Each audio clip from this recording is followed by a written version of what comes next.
Сайн байцгаана уу? Өнөөдөр нэгтлэн бодох бүртгэлийн програм дээр хэрхэн банк болон кассын гүйлгээний баримт үүсгэх талаар үздэцгээе. За үүний тулд банк болон касс дид системийн кассын баримт рүү орно. За харангуут кассын баримт дээр бүх кассан дах орлого ба зарлагын баримтууд нэг дор харагдаж байгаа. За дэлгэцний баруун талд нь тухайн сонгогдсон баримтын кассынх нь өдрийн ихэнх орлого зарлага харагдаж байна. За чинь энд валютаар хийгдсэн бол валютын дүнгээрээ төгрөгөөрөө харагдаж байна. Энэ рублийн касс. За өөр баримтыг сонгоод үзэнгүүт үндсэн кассан дээр хийгдсэн гүйлгээ байна. За баримт шийхэхээс өмнө лавлах бодлого тохируулан хэсгийн валют, банк, касс хэсгийн мэдээлэл нь бүгдлэгдсэн байхыг анхаарна уу. За бэлэн мөнгөний орлогын баримт үүсгэхдээ орлого товчлуурыг дараад за юуны төрөнд гүйлгээний төрлөө сонгож өгөх хэрэгтэй. За энэ нь бусад орлого байж болно. Эсвэл банкнаас бэлэн мөнгө авах. Тэгээд гүйлгээний төрлөөсөө хамаарат харагдах байдал ба зайлшгүй бүглэх талбарууд нь өөр өөр байгааг анхаарна уу. За бидний хамгийн түгээмэл тохиолдог бол борлуулалтын төлбөр. Илүү бол борлуулалтын төлбөр шивхийн тулд эхний ээлжинд ямар төрлийн борлуулалтын баримт байгааг харцгаая. За Aventa HHK гэдэг компанид эхлээд 60, 30, 90 рублийн борлуулалт хийсэн байна. За илүү ойлгомжтой байх үднээс дансны гүйлгээ баланс тайланг ашиглан тухайн харилцагчийн авлага ямар нөхцөл байдалтай байгааг харцгаая. За энд дансны гүйлгээ баланс гэдэг тайлан байгаа. За тохируулах хэсгээр нь дансаа 12.0 ингэж сонгоод тохируулах хэсгээр нь харилцагч Aventa гэж зааж өгнө. За энд надаа бүрдүүлсэн байгаа учраас харцгаая. За 3 удаагийн борлуулалтаа нийтдээ 180 рублийн авлагатай байна. Монгол төгрөгөөр 7021 төгрөг. Бэлэн мөнгөний орлогын баримт ирсний дараа энэ авлага нь хаагдсан байхыг харцгаая. За эргээд бэлэн мөнгөний орлогын баримт руу ороод үргэлжлүүлэн бүгэлцгөөе. Дугаарын програм цаанаас нь тавиад өгнө. За огноон дээр маш анхааралтай байх хэрэгтэй. Чинь өнөөдөр энэ төлбөр нь орж ирсэн гэж үзэхэд 10 сарын 23-ны огноо. За байгуул нь хэд хэдэн байгууллага бүртгүүлэх боломжтой учраас байгууллага зааж өгнө. Валют. За бид нарт рублээр орж иж байгаа учраас эхлээд бид нар бүртгэлийн дансаа зөв зааж өгөх хэрэгтэй. 10.0 10.02 валют. Дансаа сольсны дараа бидний валютаас сонгох боломж нь нэгдэж бид рублээ зааж өгнө. Касс нь рублийн касс. За харилцагч нь Aventa. Дүн энд нэг орлогын баримтаараа хэд хэдэн борлуулалтын баримт хаах боломжтой учраас дүн хэсгээ төр орхиод хүснэгт рүүгээ орцгоё.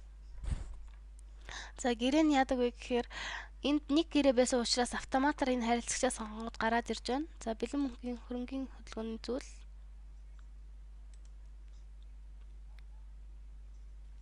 Борлуулалт нь цаашаа шилжингүүт мөнгөний гүйлгээний тайлан дээр бараа борлуулсан үйлчлэгээ үзүүлсний орлогот харагдана. Борлуулалтаа сонгоно. Төлбөрийн дүн. За эхлээд бид нар 100 рубль биднэрт кассанд орлого орж ирсэн байг. За хамгийн чухал анхааралтай бүглэх хэсэг бол өглөг хаах тооцооны баримт. Энэ нь болохоор автоматар баримтаар гэж байгаа. Автоматар гэсэн тохиолдолд борлуулалтын 3 баримт байсан. Тэгэхээр борлуулалтын авлагын эхний баримтаас нь эхлээд хаана. Эхлээд 30 рубль, дараа нь 60 рубль, хэрвээ өлвөл 90 рублээс нь авлагыг хаана. Баримт гэх юм бол тодорхой яг баримт 3 гэсэн баримтын заавал 3 дахь баримтын авлага нь хаагдана. За эхлээд автоматар гэж үзээд постлоо дансны бичлэгтүүдэд харцгаая.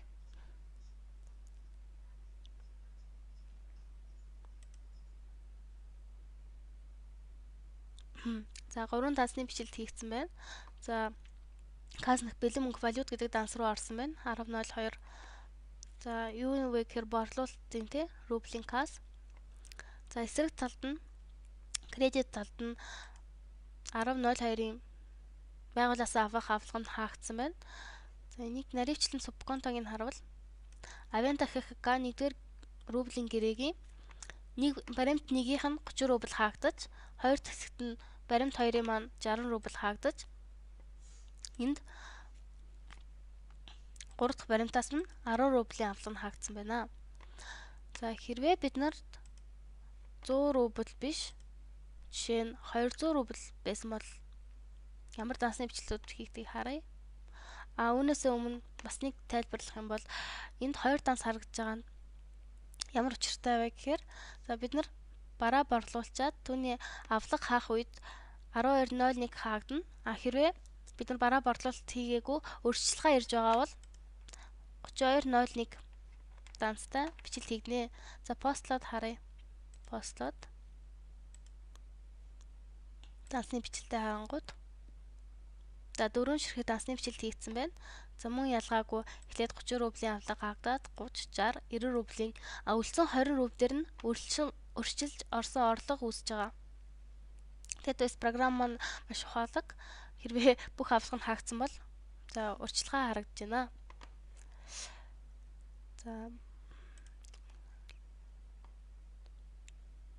За үүнээс гадна бэлэн мөнгөний орлогын баримт үүсгэх өөр арга байдаг. Тэр нь болохоор бараа болон үйлчилгээний борлуулалт байгаа.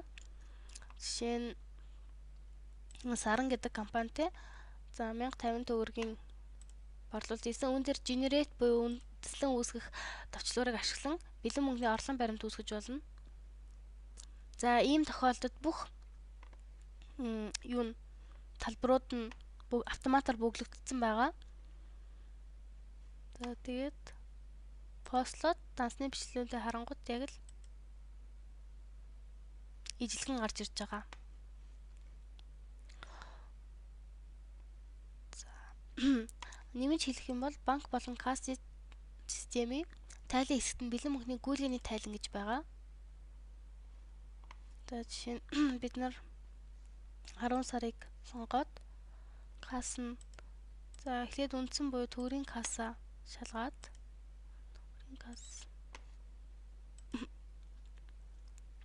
ингээд энэ албан ёсны маягт гарч ирээд бид нарт эхлээд яасан байна. Эхний үнэлэгдэл байгаагүй 300 төгрөг орсон 1050 төгрөг ороод энэ эцсийн үнэлэгдэл харагдаж байна. За энээс гадна өөр дансны гүйлгээ балансаар харж болно. За жишээ нь чинь 10.01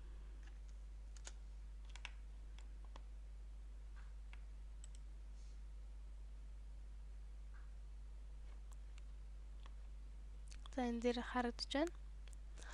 Хэрвээ 10.02-ыг харцгаая. 10.02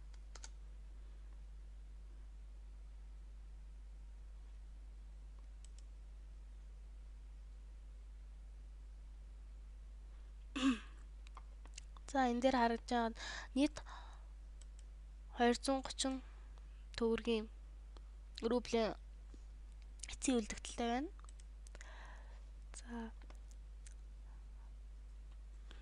шүүн нэмж хэлэх юм гэвэл бэлэн мөнгөний орлогын баримт үүсгэхийг сая бид нар харцгаасан. Үүнээс гадна харилцагын орлого бас мөн ижилхэн